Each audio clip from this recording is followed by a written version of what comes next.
السلام عليكم ورحمة الله، كي دايرين؟ لاباس عليكم؟ نتمنىكم دائما تكونوا بألف خير. عواش مبروكة بالصحة والسلامة إن شاء الله. قدوم شهر رمضان، شهر العبادة وشهر المغفرة إن شاء الله لينا وليكم. اليوم جبت لكم نقتسم معكم هذا الملوي هذا اللي كيجي واعر واعر بطريقة جديدة وحصرية. هذا الملوي هذا اللي كيجي بهذا الشكل هذا. تبعوا معي إن شاء الله الطريقة والمقادير وغتشوفوا كيفاش الطريقة سهلة جدا، والحشوه ما كتخرجش معاكم في هذا الملوي هذا، وراه كيجي زوين وساهل بالحرش وبفينو. المهم تابعوا معايا. بالنسبه لهاد العجينه هذه كنحتاجو قد الفورس قد الفينو، باش كيجينا شويه هكا، كيجينا شويه ماشي رطب بزاف، كيجي زوين وكيجي مسمد كما كنقولوا. عندنا هنايا واحد شويه د الملحه، عندنا واحد الراس المعلقه صغيره ديال الخميره د الخبز، واحد نص خماره، واحد المعلقه صغيره بطبيعه الحال ديال السنيده. اللي بغا يديرها راه كتجي زوينه. بالنسبه لهاد المسمن هذا كتعطيه حتى المذاق ديالو، كتبدلوا ليه. المهم كنعجنو اما في العجانه اما في لوبول بحال هكايا. كتعجنوا عجينه عادي ديال المسمن، كلشي كيعرف كيفاش كتعجن العجينه ديال المسمن. المهم انا خليتها شويه مرخوفه، ماشي تقي ماشي قاصحه ما والو، وكنخوي واحد 2 معالق ديال الزيت، راه كيعطي واحد الرطوبه بالنسبه للمسمن. صافي هذا المسمن هذا كنحتاجو المهم حطيناه خليناه جانبا في واحد البلاصتيك هنايا. وجيت معكم هنايا باش نحضروا الحشوه اللي كنحتاجوا فيها البصله المدوره، اما البصله البيضاء او البصله هذه اللي كتكون خضاريه، حتى هي راه كتجي مزيانه. ولكن الخضاريه راه كتجي شويه بحال الفازقه. حاولوا معها في التقطاع، ولا اللي عنده الهشوار بحال هذا راه ما نقولش لكم شي حاجه زوينه بزاف. صافي كتحطوها في اي مقله ولا كاسرونه ولا طنجره ولا شي حاجه، كتخويو عليها واحد 2 معالق ديال الزيت، اللي بغى الزيت النباتيه ولا الزيت المهم الزيت البلديه. صافي كنقدروا نضيفوا هنايا اما الكفته اما الشحمه، الاضافه اللي بغيتو نتوما كتضيفوا هنايا. انا درت شويه ديال الكفته هنايا. صافي كنضيفوا هنايا الخرقوم، كنضيفوا التحميره، كاع التوابل اللي كنحتاجو. الا عندكم قزبر حتى هو حبوب مطحون راه كديروه، شويه الابزار، شويه الهريسه اللي كيبغي الهريسه بطبيعه الحال، الملحه، شويه القزبر المعدنوس اللي عندكم في الدار، انا عندي هنايا في المجمد. صافي كديو تجيبوا هاد الخليط هادي او هاد الحشوه هذا او هاد الحشوه هادي. انا مبغيتش ندير الكفته بزاف بطبيعه الحال باش ما تقطعش لينا مسمن. المهم اللي بغى راه تكون الشحمه عندكم مذوبه، تهزوا معلقه ولا 2 كتنسموا بها، راه كتجي واحد التنسيمه زوينه، كيجي بحال الشكل ديال القليع، كيعطي واحد المذاق رائع جدا. الا زدتوا معاه حتى شويه الكمون حتى هو راه ما نقولش لكم. المهم العجينه هنايا راه ارتاحت بزاف. ها نتوما كتشوفوا العجينه او الشكل ديالها كيفاش كيجي على هذا الشكل هذا، كتجي رطبه. صافي ما كنحتاجش عاوتاني ندلكوها ولا شي حاجه. المهم هنا انا بديت المهم نقطعوها على شكل مسمنيات ان شاء الله. كنقطعوا على شكل رغيف، اما كبار اما صغار. المهم كنحتاجوا هاد الزيت اللي قبل ما نبدا العجينه او الحشوه راه كناخذ واحد الزلافه ديال المهم كنحط فيها واحد المعلقه كبيره ديال التحميره عامره، وكنزيد عليها واحد الاضافه ديال الزيت باش غنطلقوا هاد العجينه هادي. المهم بالنسبه للزيت راه كما كنحتاجوش بزاف هنايا، كنحتاج واحد تقريبا واحد نص كاس ديال الزيت، حيت عندي العجينه كثيره هنايا. المهم انا هنا هذا راه درتو كبير ماشي صغير. هاد الكرات ديال بالنسبه لهاد الكرات ديال هاد المسمن هذا، اللي بغى يديرهم ملويات صغيورين راه بطبيعه الحال كديروا العجينه غير صغيره، كتخرج لكم هنايا حتى 14 او 15 ديال الكرات. انا هنا درتو كبير بطبيعه الحال كما كيبان لكم. صافي كنخليو هنايا ملي كنكملوا العجينه هنايا بالتقطاع راه كنخليوها ضروري انها ترتاح واحد 10 دقائق، كنمشيو نقضيو الشغل ديالنا في كوزينه شي حاجه اخرى. المهم هنايا واحد الاضافه ملي شحرت الحشوه راه كنضيف واحد الاضافه ديال الموطارد، كتجي زوينه بزاف. واضافه اخرى ديال الجبن، اما الجبن اللي عندكم هنايا ديال البواطه اللي هو اللي غنستعمل هنايا، ولا اي جبن كيري ولا جبن مثلث ولا شي حاجه. المهم هذا اللي مكتوب عليه فخوماج، ماشي هذاك الاخر اللي مكتوب عليه كريمي، داك الزرق. هذاك الزرق راه كيكون فيه واحد النسبه ديال الحلاوه اكثر من الملوحه. هذا كيكون محمض شويه تقريبا داير بحال داك الجبن الجبلي. راه بالنسبه للمذاق ديالو راه بحالو بزاف بزاف. المهم هذه هي الاضافه اللي غنضيف هنايا. ما كنحاولش نطيبوه معاه حيت كيطلق الماء ديالو راه غيجينا شي حاجه ما زويناش. المهم انا درتو بهذا الشكل هذا. هو واحد المعلقه د المطارد، ومعلقه اللي بغات ديروا الهريسه راه كديروها، كتزيد واحد المعلقه صغيره حتى هي ديال الهريسه. وهنايا باش غنورقوا هذا المسمن كنحتاج هنايا الزبده ماشي بزاف حيت حنا عندنا الحشوه مالحه. راه كنضيف واحد 2 معالق كبار ديال الزبده هما اللي كندوبو ونحطهم هنايا. كنزيد عليهم نص خماره اللي بقات عندنا. كناخذ هنايا واحد 2 معالق كبار عاوتاني ولا 3 ديال سميتو الفينو. كيكون هذا الفينو حرش. اختاروا بالنسبه للفينو ما تختاروش الرقيق اللي كيكون رطب بزاف، هذاك ما كنديروش به. هذاك راه كيلاقي لنا البطبوط. بالنسبه للمسمن اي مسمن راه كنحتاجوا ليه هذا الفينو اللي كيكون قريب السميده رقيقه، كيكون مسمد. ملي كتحليه هكاك الملويه كما بغات تكون الملويه ديال الحشوه او مطلوقه عاديه، راه كتعطينا واحد التوريقه وواحد الهشاشه فيه.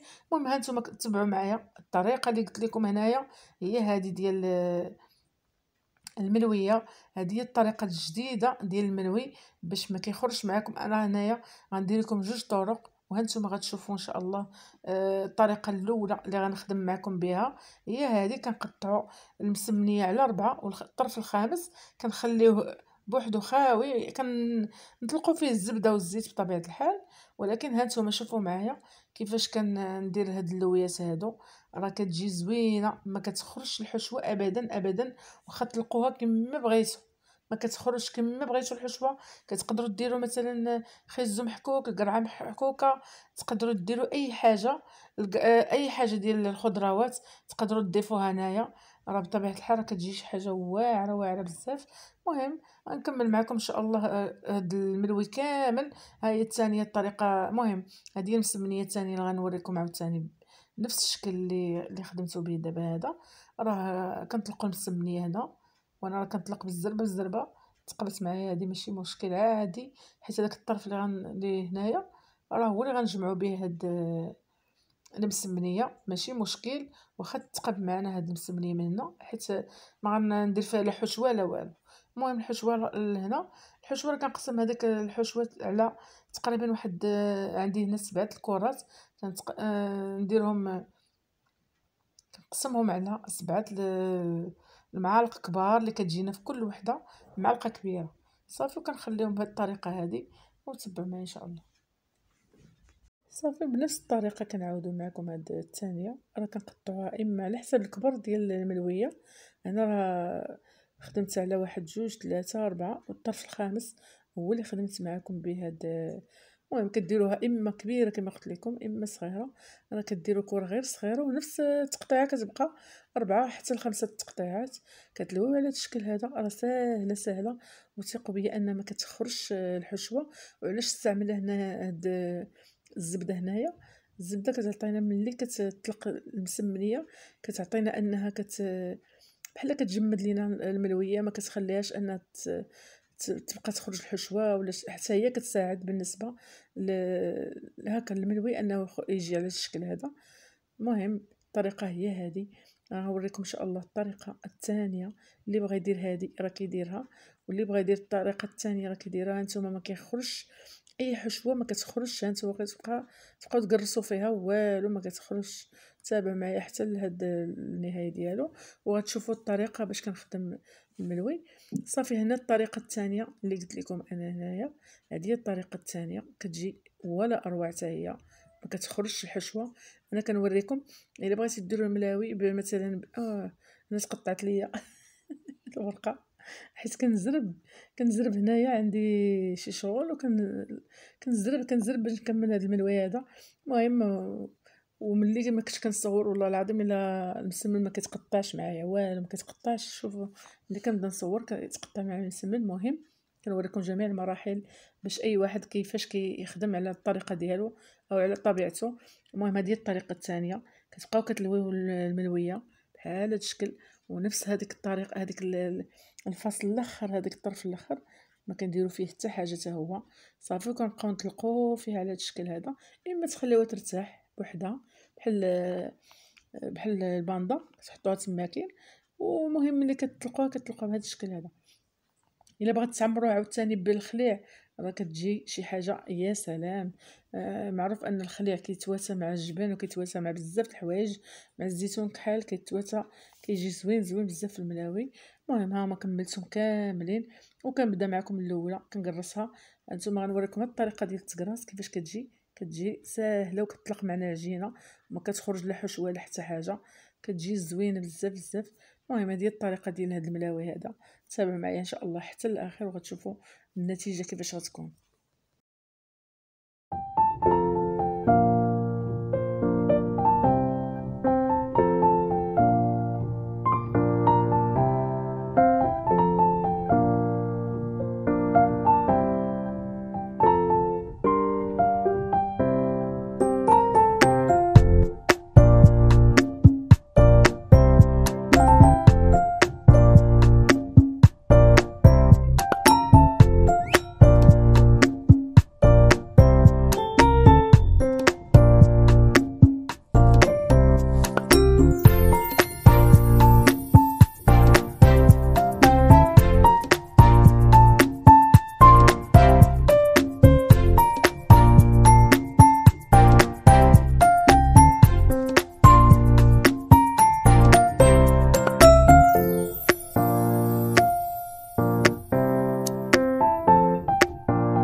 وهذه هي الطريقه ديال الملاوي، راه كتجي شي حاجه زوينه. المهم هذه الحركه كنديروها المسمن ملي كنطيبوه كنحطوا اي مسمن عندنا معمر ولا ما معمرش كيجي على هذا الشكل هذا وكيجي محلول. ونقدموا لكم ان شاء الله بالصحه والسلامه، قدموه للعائله ديالكم ان شاء الله مع الشهوات ديال رمضان اللي ما كتخلاش اي بيت مغربي من هاد الشهوات هادو. ونقدموا لكم الصحه كما قلت لكم. ما تنساونيش دائما من البارطاج ديال هذا الفيديو هذا ومن الاشتراك. ونقول لكم الى اللقاء حتى الفيديو القادم ان شاء الله. السلام.